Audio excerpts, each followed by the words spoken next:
প্রিয় দর্শক, আমরা এই মুহূর্তে আছি নোয়াখালী জেলার সোনাইমুড়ি পৌরসভাধীন 7 নম্বর ওয়ার্ডে।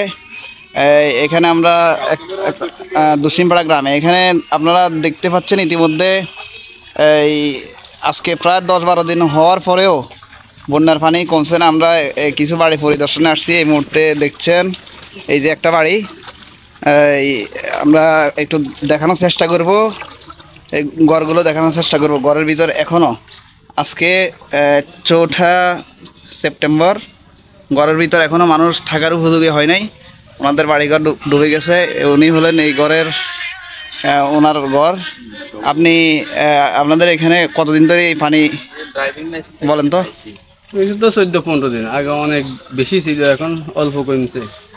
আরো কমে যেত যদি খালের পানিগুলো ক্লিয়ার ভাবে যেত। খালে জলবদ্ধতার কারণে পানি নামতেছে না, তার কারণে পানি স্রোত স্লো, এজন্য পানি কমতেছে না। আমরা দেখছি আরো কিছু লোকজন আছে। কি অবস্থা? বন্যার পানি কমতেছে না, না কমার পিছনে কি কারণ মনে করতেছেন? পানি তো যাইতেছে, ভালো আছে, টানা টানা আছে। জি, পানি কেন যাচ্ছে না আপনি মনে করতেছেন?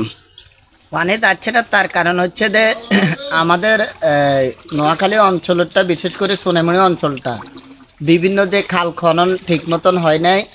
আর খাল খনন যাই হয়েছে, দেখা যাচ্ছে যে আবার ওইগুলা পাশে মানুষের দোকানপাট দিয়া অথবা ব্রিজ অথবা কালবেট এগুলোর নিচে বিভিন্নভাবে ওরা বাঁধের মতন এবারে কিছু দিয়ে রাখা হয়। রাখার পর এখন দেখা যাচ্ছে পানি যে স্রোতে যাওয়ার কথা, পানি যেভাবে বাড়তি যাওয়ার কথা, পানিগুলো ধীরে ধীরে যাচ্ছে। এই জন্য আমাদের এই সময়টা লাগতেছে। জি, ধন্যবাদ। প্রিয় দর্শক, আমরা জানি ইতিমধ্যে ফেনীর পানি নেমে গেছে, ফেনীতে পানি পুরোপুরি শুকিয়ে গেছে, কিন্তু আমাদের নোয়াখালী, সোনাইমুড়ি সহ চাটখিল, লক্ষ্মীপুরের রামগঞ্জ সহ কিছু এলাকায় এই পরিস্থিতি আছে।